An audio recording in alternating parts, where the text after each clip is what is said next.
सच में आज तो बारिश रुकने का नाम ही नहीं ले रही, तो और तेज हो गई। अरे रे, पता नहीं, ये रास्ता तो मुझे बहुत ही खराब दिखाई देता है। गलती कर दी जो इस रास्ते पर गाड़ी ले आया, अच्छा खासा उधर से ही चला जाता।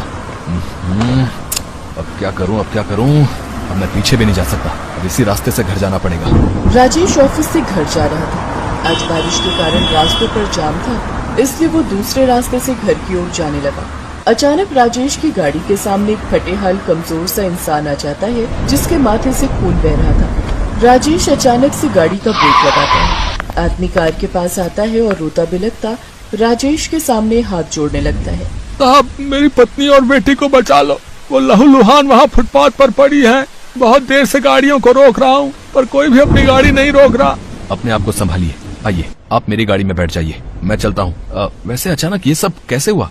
साहब, हम फुटपाथ पर सामान बेचते हैं, वहीं बैठे थे, एक गाड़ी वाला हमें टक्कर मारता हुआ भाग गया। मेरा तो सब कुछ खत्म हो गया। घबराइए नहीं, मैं एम्बुलेंस को फोन कर देता हूँ, तब तक वो भी वहाँ पहुँच जाएगी। कितनी दूर है अभी? बस साहब, वो मुड़कर ही है। राजेश उस जरूरतमंद इंसान को बार बार देख रहा था। वो आदमी बहुत ही परेशानी में था। उसकी चोट से बहता खून देखकर राजेश बहुत घबरा रहा था। आपके भी काफी चोटें आई हैं, कितनी दूर और है? वो सामने साहब, बस वहाँ गाड़ी रोक दीजिए। ओह नो, इनकी तो हालत बहुत खराब है। बारिश और तेज होती जा रही है, मुझे जल्दी ही एम्बुलेंस को कॉल करना होगा। वही तो साहब, बारिश की यह रात मेरे परिवार के लिए काल की रात बनकर आई, जो मेरा सब कुछ उजड़ गया। राजेश फुटपाथ पर पहुंचता है और अचानक डर के मारे वो सहम जाता है, जब उसकी नजर फुटपाथ पर पड़ी 3 लाशों पर जाती है। एक पत्नी, एक बेटी और एक खुद वो आदमी जो राजेश को यहाँ तक लेकर आया था। राजेश पूरी तरह से डर चुका था। वो उस आदमी की आत्मा थी। वो आदमी तो पहले ही मर चुका था। राजेश के सामने जो खड़ा रो रहा था वो सिर्फ एक आत्मा थी। देखो ना साहब, देखो, मेरी पत्नी और मेरी बेटी मर चुके हैं। देखो ना साहब, कुछ करो ना, इन्हें इलाज के लिए ले चलो। इतनी देर में एम्बुलेंस आ जाती है और आदमी की आत्मा गायब हो जाती है। आपने ही फोन किया था, बताइए क्या परेशानी है? वो वहाँ सामने एक्सीडेंट हुआ है, वो 3 लोग लहूलुहान पड़े हैं। कहाँ? वहाँ तो कोई नहीं है। कहाँ बोल रहे हो?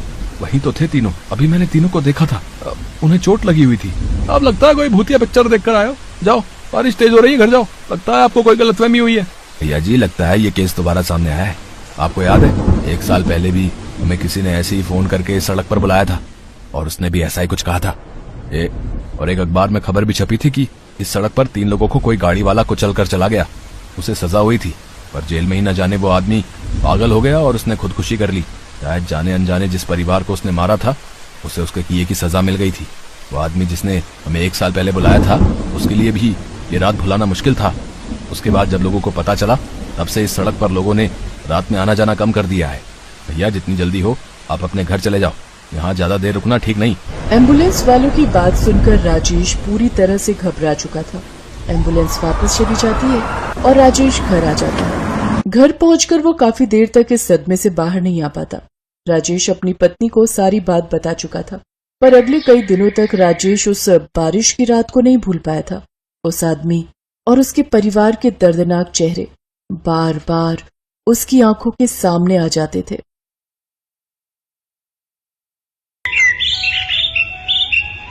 ललिता और उमेश मुजफ्फरपुर के पास बसे एक गांव में छोटा सा चाय का खोखा चलाते थे। रोजाना की जो भी कमाई होती थी, उसी से ललिता और उमेश अपना और परिवार का गुजर बसर करते थे। परिवार में ललिता की ननद और 2 बच्चे थे। ये लो भैया जी आपकी चाय। उमेश भाई, जरा एक चाय और मठरी देना। ये लो भैया जी। अरे अरे, ये बारिश तो बहुत जोरों की शुरू हो गई, पिछले 3 दिन से नहीं रुक रही। हम तो सोच रहे हैं कि कल सुबह ही ये गांव छोड़कर शहर चले जाएं। अब भैया कोई भरोसा नहीं कि कब क्या मुसीबत आ जाए, समझ रहे? गांव में सब लोग आपस में ऐसे ही बातें कर रहे थे। ललिता का मन इन सब बातों को सुनकर घबरा रहा था। उसे बाढ़ में होने वाली समस्याओं की बहुत फिक्र हो रही थी। इसी कारण ललिता को रात में नींद नहीं आ रही थी। आधी रात के वक्त अचानक गाँव वालों ने शोर मचा दिया, जिसे सुनकर ललिता घबरा गई। तभी पड़ोसी श्याम और उसकी पत्नी सामान सिर पर लाद कर जा रहे थे। क्या हुआ श्याम भैया, आप सब ये सामान लेकर कहाँ जा रहे हो? ये सब गाँव वाले कहाँ जा रहे हैं? ललिता भाभी, नदी में पानी का स्तर बढ़ गया है। चेतावनी मिली है कि हमें इस इलाके को जल्द से जल्द खाली करना होगा। हाँ। ललिता जल्दी से उमेश को उठाती है, पर तब तक बहुत देर हो चुकी थी। नदी का पानी गांव में फैल चुका था। पूरा गांव बाढ़ की चपेट में आ चुका था। लोगों के घर उस बाढ़ में डूब रहे थे। कुछ ही देर में सब तबाह हो गया। हे भगवान, अब क्या होगा? हम इस बाढ़ के पानी से कैसे बचेंगे? बंटी, पिंकी, जल्दी उठो, हमें यहाँ से जाना होगा। भाभी, ये सब क्या हो रहा है? बाढ़ में हमारा पूरा घर डूब गया है। माला, ललिता, तुम दोनों जल्दी जल्दी सामान उठाओ, हमें यहाँ से दूसरी जगह जाना होगा। जिसके हाथ में जो सामान आया उसने उठा लिया। पानी का स्तर लोगों के सीने तक पहुंच गया। चलते चलते उमेश, ललिता दोनों बहुत थक गए। उनकी जान पर बनी हुई थी। उमेश ने बेटे को कंधे पर बिठा रखा था। बहुत दूर तक चलने के बाद भी उन सबको कहीं कोई शौचालय नहीं मिल रहा था। माँ, मुझे बहुत जोरों की लगी है, मुझे जाना है। सुनो, तुम वहाँ किनारे तक आओ, मैं सामने आड़ में से शौच करवा देती हूँ। ललिता पिंकी को शौच के लिए ले जाती है, पर वहाँ सारे शौचालय टूटे हुए थे। माँ, यहाँ पर तो सारे टॉयलेट टूटे हुए हैं, यहाँ नहीं बैठा जाएगा। सारे शौचालय टूट चुके थे। ललिता ने बाढ़ के पानी में बड़ी मुश्किल से पिंकी को शौच करवाया। वो तो बच्ची थी, वो तो इस बात को मान गई, पर बड़ी महिलाओं का क्या? वो कहाँ पर शौच करे? यही परेशानी का सबसे बड़ा कारण था। ललिता, उमेश और बच्चे बाढ़ में आई इस समस्या को झेलते रहे। क्या करें? बाढ़ से गांव में परेशानियां बढ़ती जा रही हैं। रात भी हो गई है। आज रात इसी टूटे छप्पर के ऊपर बैठकर गुजारा करना पड़ेगा। आसपास हर तरफ गंदा पानी भरा हुआ है, कहीं कुछ नजर नहीं आ रहा है। देख देख कर मन छलनी हो रहा है।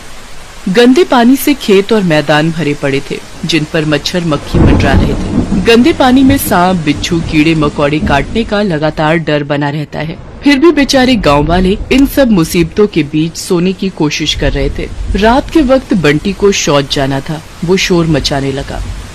माँ, मुझे जाना है, मुझे बहुत तेज लगी है, मेरी टॉयलेट यहीं निकल जाएगी। तुम लेटी रहो ललिता, मैं बंटी को यहीं पास में कोई साफ जगह देखकर करवा लूंगा। उमेश बंटी को शौच कराने ले जा रहा था। अंधेरे में उसे दिखाई नहीं दिया। बाढ़ के गंदे पानी के कारण जमीन बहुत कीचड़ और फिसलन से भरी हुई थी। अचानक उमेश का पैर फिसल जाता है और उसको बहुत चोट आती है। हे भगवान, बाढ़ में ये क्या अनर्थ हो गया? कितनी चोट आ गई। क्या करूं ललिता, अंधेरे में दिखाई ही नहीं दिया। भाभी, अगर शौचालय खराब नहीं होते तो भैया के ये चोट ना लगती। बाढ़ का पानी उतर भी जाता है तो उसके बाद भी शौचालय तो हमें मिलने से रहे। गांव के सारे शौचालय टूट चुके हैं। वो देखो, सड़कों पर, नदी किनारे, खेतों में, जिसको जहाँ जगह मिल रही है वहाँ वो शौच के लिए जा रहा है। ऐसे तो बीमारी और संक्रमण बढ़ जाएगा। हमें कुछ तो करना ही होगा भाभी। हम औरतों के लिए तो ये बहुत परेशानी का कारण है। तो चिंता मत कर माला, सुबह होने दे, हम इस समस्या से निकलने का कोई ना कोई उपाय सोच ही लेंगे। सामान में मैंने थोड़ी हल्दी रख ली थी, लाओ मैं तुम्हारी चोट पर हल्दी भरकर पट्टी बांध देती हूँ।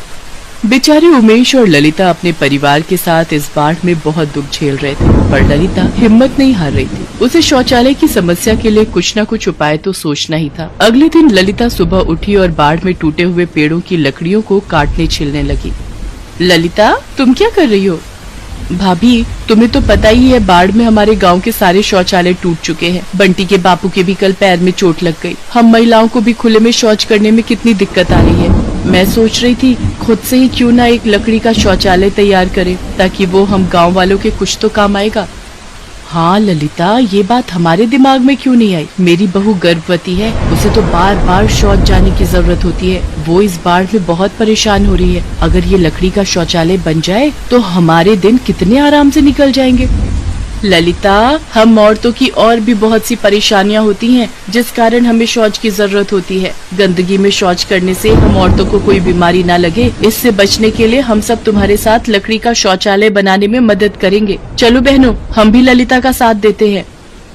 गांव की बाकी औरतें भी ललिता का साथ देने के लिए आ गयी। सबने टूटे हुए पेड़ों की लकड़ियों को तोड़कर काट कर इकट्ठा किया और धीरे धीरे सबके प्रयासों से लकड़ी की दीवारें खड़ी हो गई। और कड़ी मेहनत और लगन से ललिता ने लकड़ी, कील और खपच्चियों की मदद से शौचालय का निर्माण कर दिया। लकड़ी का शौचालय बनने से गाँव की औरतों को बहुत आराम मिल गया था।